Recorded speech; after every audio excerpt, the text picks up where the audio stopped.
कुठंही काळा डाग नाही आहे. बरोबर.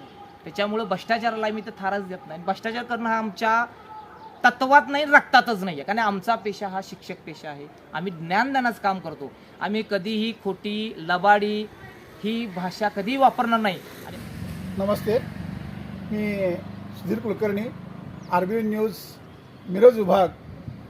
तर या आपल्या सांगली, मिरज आणि कुपवाड या महानगरपालिकेच्या निवडणुकीच्या निमित्तानं आपले भारतीय जनता पार्टीचे अधिकृत उमेदवार श्रीयुत सुनील पोपट गवळी सर या ठिकाणी उभे आहेत. त्यांच्याशी आपण संवाद साधूया. नमस्ते सर. नमस्कार सर, आपण आपल्या प्रभागात सर्वात मोठी आणि तातडीची समस्या कोणती आहे असं तुम्हाला वाटतंय? प्रथमतः मी सर्व प्रभागातील मतदाराबंधूंचं आभार व्यक्त करतो आणि मी तुमची जे काही शंका समाधान उत्तर आहे ते देतो. माझी ओळख, मी सुनील पोपट गवळी, प्रभाग नंबर 20, गट ब, अनुसूचित जमाती या कोट्यातून उमेदवारी मला भाजप पक्षातर्फे मिळालेली आहे. माझा परिचय म्हणजे मी अभिनव शाळेमध्ये, अभिनव बालविद्यालय मिरज या शाळेमध्ये मुख्याध्यापक म्हणून काम करतो आहे. आणि काम करत असताना शैक्षणिक असल्यानं सामाजिक या कार्याची मला खरोखर पहिल्यापासून आवड आहे. संघटनेमार्फत मी काम करत असतोच, पण या प्रभागामध्ये आता काम करत असताना मतदाराकडे मी आता घरोघरी पोचत असताना आता ज्या सरांनी जी शंका उपस्थित केली की त्यांनी पहिला असा प्रश्न उपस्थित केला की आपल्या प्रभागातील सर्वात मोठी समस्या कोणती. तर सरांना मी सांगेल किंवा बंधू भगिनी मतदारांना सांगेल की या अशी काही मोठी समस्या नाही आहे. हा एकमेव असा प्रभाग नंबर 20 वार्ड आहे की हा वार्ड असा की मागणीपूर्ण वार्ड आहे. बरोबर. म्हणजे 90% काम संपलेले आहेत. ड्रेनेज असेल, पाण्याची समस्या असेल, गटारे असतील, हे सगळं अंडरग्राऊंड झालेलं आहे. परत पाणी घरोघरी पोचलेलं आहे. म्हणजे अशी मोठी काही समस्या नाहीत, ठराविक समस्या राहिलेल्या आहेत. मी म्हणणार नाही असं 100% वार्ड हा पूर्ण झालेला आहे, पण 99% जरूर झालेला आहे. या प्रभागामध्ये आमच्या पॅनलचे प्रमुख योगेंद्र दादा थोरात आणि माझे सहकारी तृप्ती मॅडम त्या उद्योजक आहेत. तर दादाच्या मार्गदर्शनाखाली आम्ही आता वाटचाल करत असताना मतदारांच्या घरोघरी फिरत असताना असं जाणून आलं प्रभागामध्ये सुद्धा मागणीपूर्ण वार्ड आहे. म्हणजे बोलायला जागा नाही आहे. बरोबर. की गटर बांधतो, ड्रेनेज हे करतो, सगळा मागणीपूर्ण वार्ड आहे. पण जिथं ठराविक ठिकाणी जी अपुरी जी कामं राहिलेली आहेत ती आत्ता ही आचारसंहिता असल्यामुळं थांबवलेली आहेत. पण आचारसंहिता संपल्यानंतर ती सुद्धा कामं नीटनेटकेपणानं आणि लवकरच पूर्णत्वास करू अशी मी तुम्हाला एक उमेदवार म्हणून ग्वाही देतो. ठीक आहे सर. सर, आता दुसरा एक असा प्रश्न आहे, तुम्ही निवडून आल्यानंतर पहिल्या 100 दिवसात कोणती ठोस कामं तुम्ही करणार आहात? पहिल्यांदा हा प्रश्न तुम्ही विचारल्यानंतर जरा एक वेगळाच प्रश्न आहे. 100 दिवस म्हटला, पण मला असं म्हणावं लागेल निवडून आल्यानंतर त्या दिवसापासून कामाला लागणार आहे. बरोबर. पण 100 दिवसाच्या आत म्हटला तर प्रभागामध्ये कॉलेज वर्ग जास्त आहे, तसंच शैक्षणिकदृष्ट्या वर्ग जास्त आहे. त्यामुळं माझं पहिल्यांदा एक असं काम राहील की प्रभागातील प्रत्येक गल्लीमध्ये असेल किंवा गल्लीचं एक प्रमुख सेंटर पकडू आपण, त्या सेंटरमध्ये आम्ही एक अभ्यासिका स्थापन करतो. त्या अभ्यासिकाच्या दृष्टिकोनातून तरुण पिढीला तिथं ज्ञान देण्याचं काम आम्ही प्रथमतः आमच्या मार्फत करणार आहोत आणि ते 100 दिवसाच्या आतच करणार आहोत. तसंच जी सामाजिक कामं राहिलेली आहेत किंवा ज्या सरकारी योजना अजून काही महिला वर्गांना मिळाल्या नसतील किंवा तरुण पिढीला मिळालेलं नसेल किंवा ज्येष्ठ नागरिकांच्या त्यांच्या सवलती असतील त्या मिळाल्या नसतील तर त्या लवकरात लवकर आम्ही देण्याचा पूर्णत्वास काम करू. पण शैक्षणिकदृष्ट्या आम्ही काय करणार आहे की ही सगळी कामं 100 दिवसाच्या आतच आम्ही काम पूर्णत्वास करू. वा सर, आता एक पुढचा असा प्रश्न आहे की नागरिकांच्या ज्या मूलभूत सुविधा येतात, पाणी पुरवठा, रस्ते, ड्रेनेज, याबाबत तुमची ठोस भूमिका काय असणार आहे? नाही, या ज्या आता गरजा आहेत त्या रोजच्या दिवसांच्या गरजा आहेत. बरोबर. आणि ड्रेनेज असेल, पाणी समस्या असेल, ह्याच्या समस्या आम्ही तात्काळमध्ये सोडवू. आम्हाला असं थांबावं लागणार नाही. जे प्रशासनाच्या दृष्टिकोनातून आम्ही प्रशासनाला जाग आणून ठेवू की एखाद्या ठिकाणी जर मोठी समस्या असेल तर आमच्या मार्फत आम्ही जनसेवक आहोत, लोकप्रतिनिधी आहोत, आम्ही कुणी राजा नाही आहे. मतदारांच्या हाकेला आम्ही ओ देणारी माणसं आहे.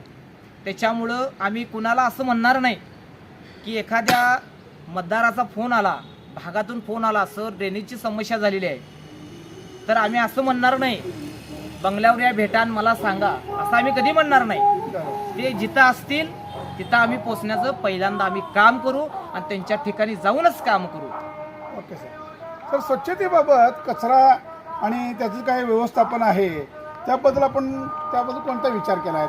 आता हा जो प्रश्न सर तुम्ही विचारलेला आहे याबद्दल मला थोडंसं सांगावं लागेल की पहिलीच आमची प्रचार सभा जी झाली, देवेंद्र फडणवीस साहेब आपले लाडके मुख्यमंत्री आहेत, त्यांच्या मार्गदर्शनाखाली ही जी प्रचार सभा झाली आणि त्या प्रचार सभेमध्ये त्यांनी पहिलाच प्रश्न उपस्थित केला, सांगली स्मार्ट सिटी करणार आहेत, IT पार्क उभारणार आहेत. त्याबरोबर त्यांनी एक प्रश्न महत्त्वाचा घेतला की घन कचऱ्याचं आपण व्यवस्थापन एक सांगली जिल्ह्यामध्ये एक सेंटर उभारणार आहेत, त्या माध्यमातून इथं आम्हाला काय काय उपाययोजना नाविन्यपूर्ण करता येईल त्या त्यांच्या मार्गदर्शन आम्ही करून घेऊ आणि प्रशासनाचं याला सहकार्य लागणार आहे त्याबद्दल सगळी माहिती घेऊ आणि त्यानुसार आम्ही ते काम पूर्णत्वास आणू. Okay sir. सर, माझा अजून एकदा महत्त्वाचा असा प्रश्न आहे की भ्रष्टाचार नियंत्रण ठेवण्यासाठी तुम्ही नगरसेवक म्हणून तुमची काय भूमिका असणार?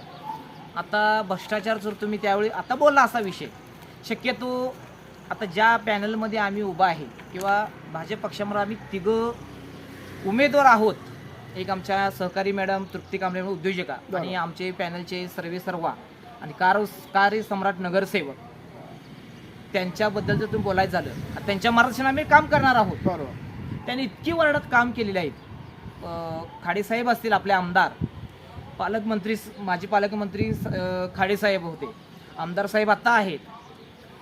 53 कोटीची कामं केलीत आपण 25 अखेर, बरोबर. कुठंही काळा डाग नाही आहे. बरोबर. त्याच्यामुळं भ्रष्टाचाराला मी तर थारच देत नाही. भ्रष्टाचार करणं हा आमच्या तत्वात नाही, रक्तातच नाही आहे. कारण आमचा पेशा हा शिक्षक पेशा आहे. आम्ही ज्ञानदानाचं काम करतो. आम्ही कधीही खोटी लबाडी ही भाषा कधीही वापरणार नाही. आणि मतदार बंधूंनी मला एकच सांगायचं आहे, आम्हाला हा प्रभाग संस्कारक्षम वाढवायचा आहे. कुठंही गुन्हेगारीकडं दंगेखोरकडं हा समाज वळवायचा नाही. त्याच्यामुळं भ्रष्टाचाराचा हा मुद्दा तुम्ही स्किप करा असं माझं आव्हान आहे. बरोबर. सर, तुम्ही आता अध्यापनाचं काम करता, मग आता तुम्ही नगरसेवक म्हणून आल्यानंतर शिक्षणासाठी आणि आरोग्यासाठी तुमचे विशेष काय योजना असणार आहेत? आता एक हा मला माझ्या दृष्टिकोनातून चांगला प्रश्न आहे, कारण की मी अध्यापनाचं हे रोजचं माझं कामच आहे, त्याशिवाय आम्हाला चैनच पडत नाही. मी आता काय करणार आहे की शाळेमध्ये जसं शिकवतो, अध्ययन करतो, तसंच समाजामध्ये सुद्धा माझ्याकडचं जे ज्ञान आहे, जे डॉक्टर बाबासाहेब आंबेडकरांनी जे सांगितलं की ज्ञान हे चिरकाल टिकणार आहे, वाचनाची आवड मग पहिल्यापासून आहे. अब्दुल कलाम साहेब असेल ते सुद्धा त्यांचा 15 ऑक्टोबर आपण वाचन प्रेरणा देऊन घेतो, तसं माझ्याकडचं जेवढं ज्ञान आहे ते समाजापर्यंत मी पोहोचवणार आहे. आणि वाचनाची आवड असेल आणि ज्ञानदानाची आवड याला ही जोड धरून ही समाजापर्यंत मी पोहोचवणार. आणि सगळ्यांना ही एक छंद म्हणून प्रभागामध्ये संस्कारित वाचन आणि इतर ज्या त्याला जे जोड काय असेल, समजा उदाहरणार्थ समाजाबद्दल वाचन असेल किंवा एखादा धार्मिक कार्यक्रम असेल, तिथं सप्ताह चालू असतो, या सप्ताहाला त्याची निश्चितपणाने जोड देऊ असं मी तुम्हाला ठामपणे सांगतो. ओके, धन्यवाद सर. सर, माझा असा शेवटचा एक प्रश्न तुम्हाला, पुढील 5 वर्षात तुम्ही तुमच्या प्रभागाचा चेहरा कसा बदलणार आहे याबद्दल तर आम्हाला थोडं सांगा. आता प्रभागाबद्दल म्हटलं तर योगेंद्र दादांच्या नेतृत्वाखाली सगळ्या ह्या ज्या समस्या आहेत, रस्ते असतील, गटार असेल, हे सगळं झालेलं आहे. जिथं जिथं काम राहिलेलं आहे ते पूर्ण करणार आहे. पण तुम्ही म्हटला की हा प्रभाग कसा सुजलाम सुफलाम करणार आहात, त्याबद्दल असं म्हणायचं आहे, पहिल्यांदा शैक्षणिकदृष्ट्या तरुण पिढीला लाजवेल, प्रभागातील इतर प्रभागांसुद्धा लाजवेल असं शैक्षणिकदृष्ट्या संस्कारक्षम अशी पहिल्यांदा आम्ही तरुण पिढी घडवणार आहे. कुठंही विद्यार्थ्याला किंवा तरुण पिढीला गालबोट लागेल असं काही होऊ देणार नाही.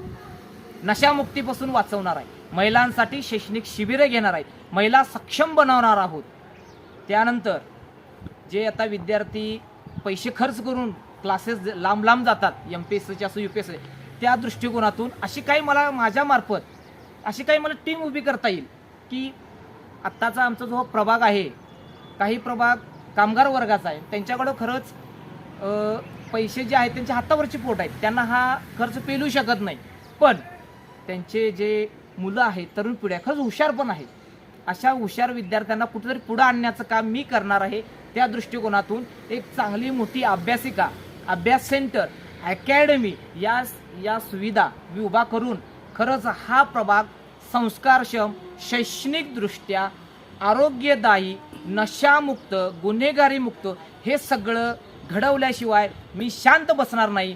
कारण आमच्यावर जे झालेले संस्कार आहेत ते संस्कार अतिशय शैक्षणिकदृष्ट्या असतील आणि आम्हाला घडवलेले गुरुजन असेल त्याने जे आम्हाला सांगितले त्या पद्धतीनेच आम्ही हा इथं संस्कार घडवू आणि हा वातावरण दंगेखोर मुक्त, भीतीवयमुक्त, अतिशय आनंदमुक्त वातावरण करू आणि प्रभागाला सुजलाम सुफलाम बनवू असं मी तुम्हाला पक्षाकडून ग्वाही देतो.